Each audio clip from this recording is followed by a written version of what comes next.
Well, I wanted very much to convey a commitment to trying to figure out ways to raise incomes. I mean, most of the emphasis in the campaign was, as you know, on jobs and some big projects like really the infrastructure program that I put forth.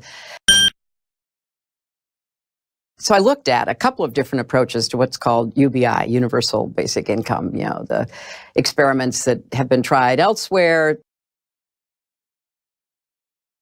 And the Alaska for America idea was really intriguing to me because, in effect, it was to argue that our natural patrimony really does belong to every American, to try to break the mindset that, you know, the extraction of resources is a totally private sector effort, that we as Americans have a stake in it. For all the reasons that you can understand. And the Alaska model, where they write a check to every single Alaskan every year based on a formula about the oil and gas revenues, was really intriguing to me. And we dug deep and we tried to explain it to some people, and it just was hard for people to grasp what we were talking about, because most Americans in the lower 48, as we like to say, didn't have any idea about what was going on in Alaska. It was one of the challenges we had, trying to figure out exactly, when you look nationwide, are we talking about fossil fuels, which then might sort of perversely encourage the continued extraction of fossil fuels, which would be an outcome that we weren't necessarily thinking was in the best interest.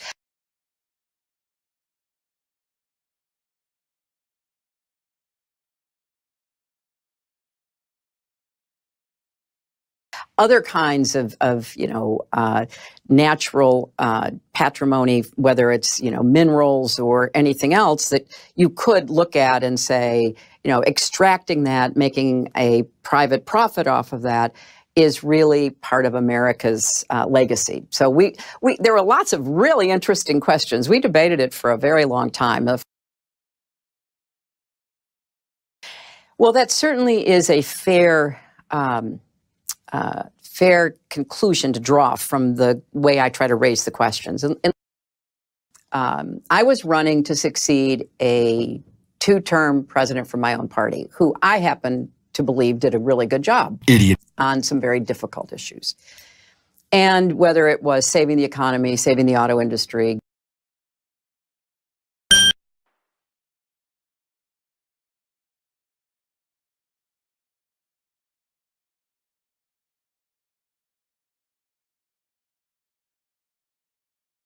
let's go all the way, with this, and we'll leave the details to later. The natural question is, well, why didn't that happen before? I don't think I'm held to the same standard as anybody else. I would have been hammered all the time. Like, okay, well, how are you going to do that? And how are you going to pay for it? And where's the money going to come from? And if I had said, we're going to leave it to the legislative process over here, they'll figure it out, people would have said, well, you've been around, you know how it works. How are you going to do that? I think I would have been hit with 1,000 different legitimate questions. You're 100% right. And I can't change who I am. I knew that. I knew that I am not someone who will say things that aren't true, that will not take responsibility. I had to run as me. I love it when people say, oh, if only we knew her more, or if she were more authentic. I've been around a long time. I am what I am. I care about being absolutely as accurate as possible so people know how to judge what I'm saying. I've been around a long time. I know how hard this is. And I didn't want to be either not telling the truth about what was going to happen and not being responsible about what I thought we could do. Really digging in, getting to know what you're talking about, making the case. And sometimes you still ran into an immovable political obstacle. But then you regrouped and you went on again, which So I'm really interested in change. I'm really interested in the sort of principles and values that I believe America stands for. But I also know what it takes to get where we need to go politically. And that's what I decided was, the most effective way to achieve what I was looking for.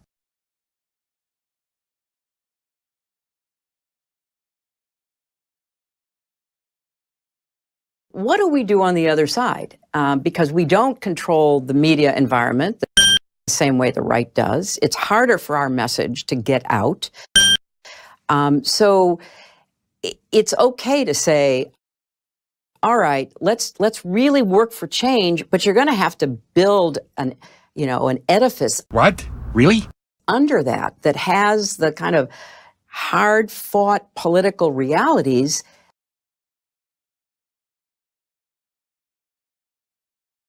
that are going to be necessary to stand against the right. So I thought, and obviously came close and won the popular vote and all of that, but I thought at the end of the day, people would say, look, we do want change, and we want the right kind of change. And we want change that is realistic and is going to make a difference in my life and my family's life and my paycheck. That's what I was offering. And I didn't in any way want to feed in to this, not just radical political argument that was being made on the other side, but a very negative cultural argument about who we are as Americans. People are really that anti-immigrant? Are they really? Or is that just a, convenient excuse to rally a base? I understand that critique. But I don't think the press did their job in this election, with very few exceptions. Wait, what? So the hard questions about what was real and what was realistic and what could happen with the right kind of election outcome. The fact is, we had 4 dead Americans. What difference at this point does it make? We're never really joined. And so, I found it frustrating, obviously, because I think I could have defended and lifted up a lot of what I believed we could do. This is crazy! But really, Ezra, when you get 32 minutes in a whole year to cover all policy, how does that work? You compare it even with 2008, where you had 200 minutes on broadcast TV. You think, well, is it that people are really not interested? Or is it that it's just not as, enticing to the press because the other guy's running a reality TV show? The other guy's running a reality TV show. The other guy's running a reality TV show, which is like hard to turn away from. And whatever he says, we think is kind of goofy, but hey, it's good TV. She's pretty much cottage cheese up there now.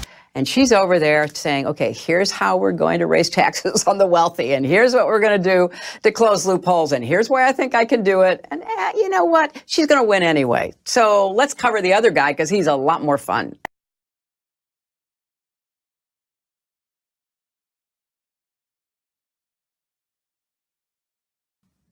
In addition to everything you say, which I think is fair and needs to be considered, it was such a difficult environment even to have that conversation. So who could tell what was or was not realistic? It was, kind of all bets were off in the coverage of the campaign.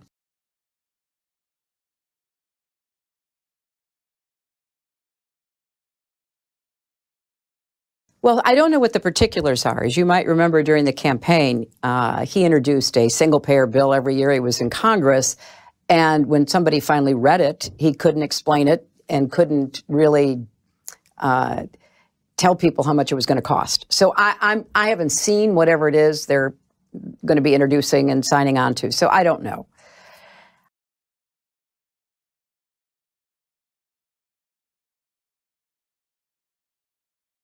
I'm for universal health care coverage that is high quality and affordable for every American.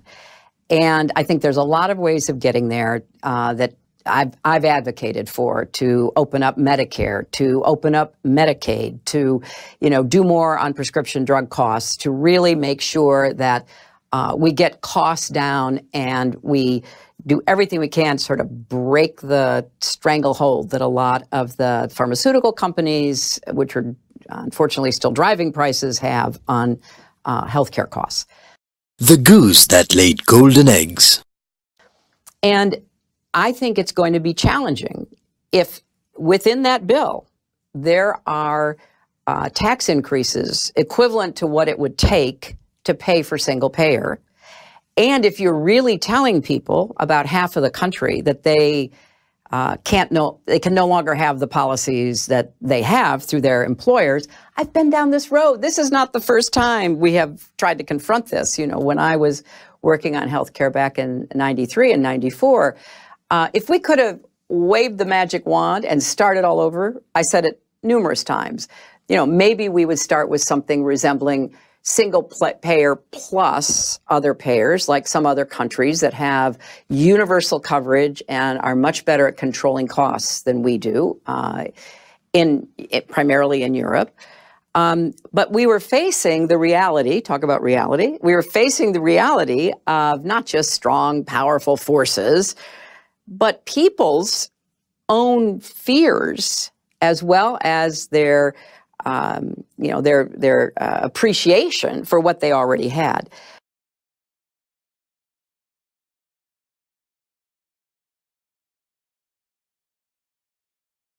Look at what happened in Vermont. It wasn't for lack of trying in Vermont. The Democratic political establishment was behind single payer, and they worked 4 years to achieve it. And this is in, a small state where it might have been possible. If you had a national plan, that would be more likely to avoid state-by-state comparisons.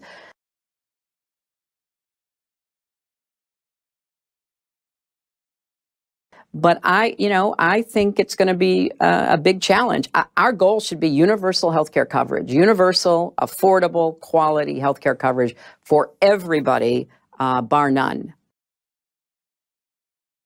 But I don't think the press did their job in this election, with very few exceptions. I didn't do it. But you see, I also think I'm very realistic about the forces that are arrayed against the kind of change I want to see. There's a big move for change coming from the right that I think would be disastrous for our country. They want radical, pull them up by the roots change. And she's over there saying, okay, here's how we're going to raise taxes on the wealthy, and here's what we're going to do to close loopholes, and here's where I think I can do it. And you know what? She's going to win anyway. Have a constitutional convention to rewrite our Constitution to make it friendlier to business, to inject, religious and ideological elements. So talk about radical change. They are pursuing it, they are funding it, and they are electing people who are either true believers or willing vehicles for it. I think we operate better when we're kind of between center right and center left, because that's where, at least up until recently, maybe it's changed now, until recently, that's where most Americans were. Look, they didn't get up every day, obsessed with what the government and politics was going to do. They want to know, what were the results, and is it going to make a difference to my life? Bacon, fry like bacon! Pigs in a blanket, fry like bacon! And I thought we had, a pretty good balance. But I, again, will argue that this has gone on for decades. The right has been on a mission to disrupt and overturn the political system to the benefit of their commercial, ideological, and partisan interests. I don't see how you can argue with that. And it has been pretty effective, all said. She's loser shaming me. Their gerrymandering, their suppression of votes, they have a clear agenda. And it's fascinating that, Trump wasn't really particularly interested in any of this. What is that smell? But it turned out to be a great vehicle for them to promote these interests. And So we're watching the internal debate within their party play out. On our side, toughen up, Ginger. Come on. but so when it came time to take something away that people had gotten used to, everybody said no. And that's my larger point about what our goal really is. If you're going to tell 50% of America, you are no longer going to have your employer-based health care, but trust us, it's going to be really good when we finally work out all the kinks, you're going to have massive resistance by people who are going to say, I'm happy with what I've got. You know, to just be grossly generalistic, you could put half of Trump's supporters into what I call the basket of deplorables, right? The racist, sexist, homophobic, xenophobic, Islamophobic, you name it.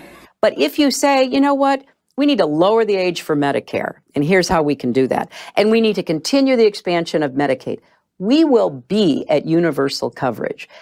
I was in favor of a Medicare buy-in. I am in favor of a public option. So is that realism or aspiration? Well, at the end of the day, it's votes, and it didn't pass. Ding, ding, ding, ding, ding, ding, ding. Then once we're at universal coverage and people know what that feels like, then we can begin to say, okay,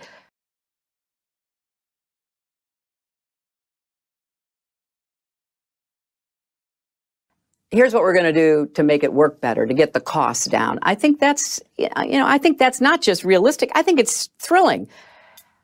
But I think it's important to, again, try to recognize what's real and what's not. I can't help it. I'm like the Velveteen Rabbit. I believe in reality. I like living in the reality-based world. I don't like alternative facts. I don't like the very concerted, well-funded effort to try to distort news. I don't like any of that. I think a democracy like ours depends upon trying to have a vigorous, fact-based debate. Donald Trump wasn't in politics, but he was somebody who funded people on both sides in order to curry favors. Until we get to public financing, which I wholeheartedly endorse,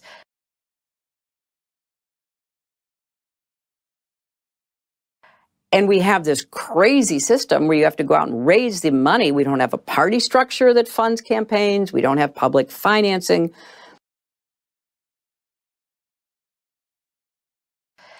That's what I tell people that all the time. If you give me money, you will know, because I will tell you publicly and privately what I'm for.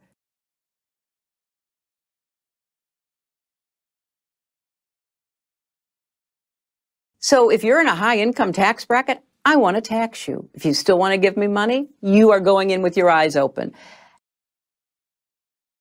Part of the reason I wrote this book was not just to say, okay, there's a lot of theories floating around. Here's what I think happened, and I've got evidence behind what I say, and I hope you'll pay attention to it, because if we don't, what happened to me will continue to happen. He was their path to tax cuts. He was their path to a Supreme Court seat. There is an agenda on the other side that really does motivate the right. But that's what I always expected. I always thought the election would be close. I never was one of those people who said, oh my gosh, he's so unacceptable. And I never was one of those people who said, oh my gosh, he's so unacceptable and this, that. I always thought it would be close. I didn't expect to be totally ambushed at the end, which is what I believe and obviously have written about it. Cost me the election. Shut up. Look, I would have been disappointed. I would have been upset and heartbroken. But first of all, I don't think it would have happened. But secondly, if it had happened, I wouldn't feel such a sense of anxiety about the country.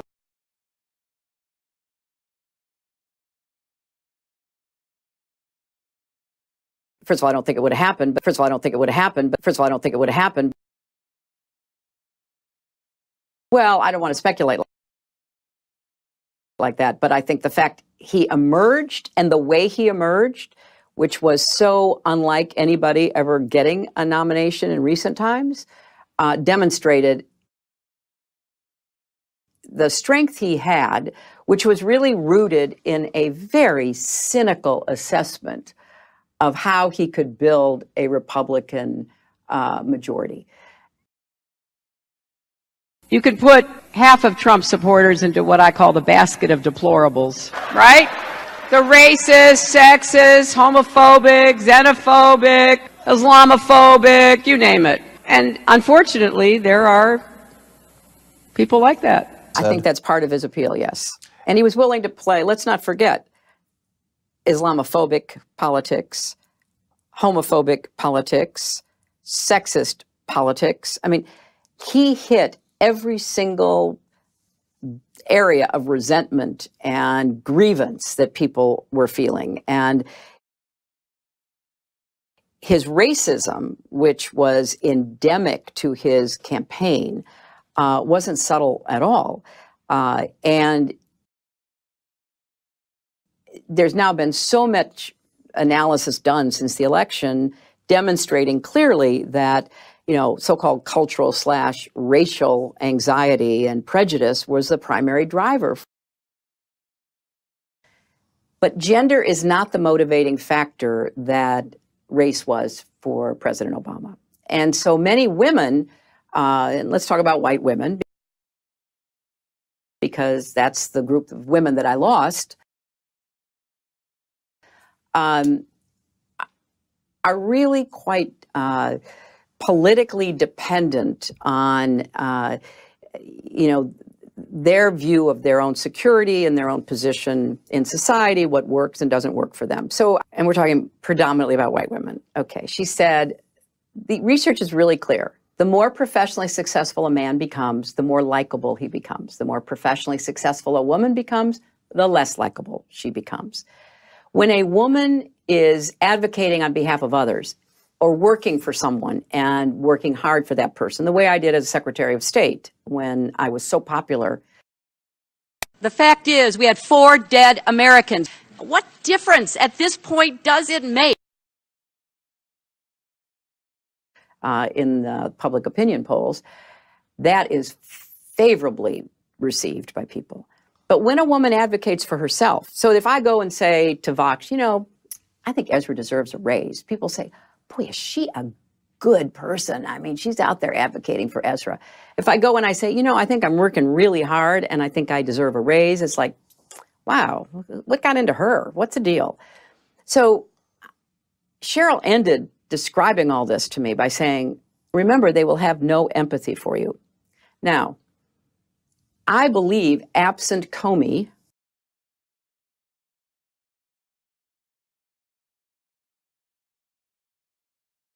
I might have picked up 1 or 2 points on white women. I'll give you the example I use in the book. So before the Comey letter on October 28th,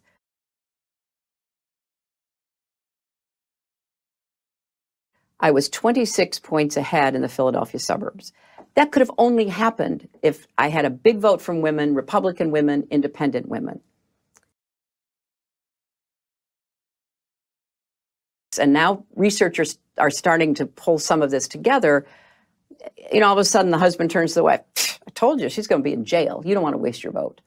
You know, the boyfriend turns to the girlfriend and says, she's going to get locked up. Don't you hear? She's going to get locked up.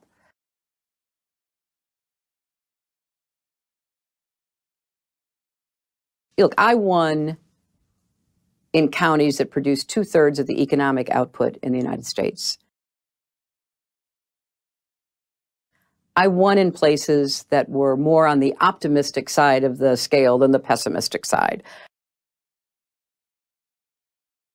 I won in places that understood and appreciated diversity. I won in places where African American and young voters were not suppressed. Bacon, fry like bacon! Pigs in the blanket, fry like bacon! I want this to stop! Case closed.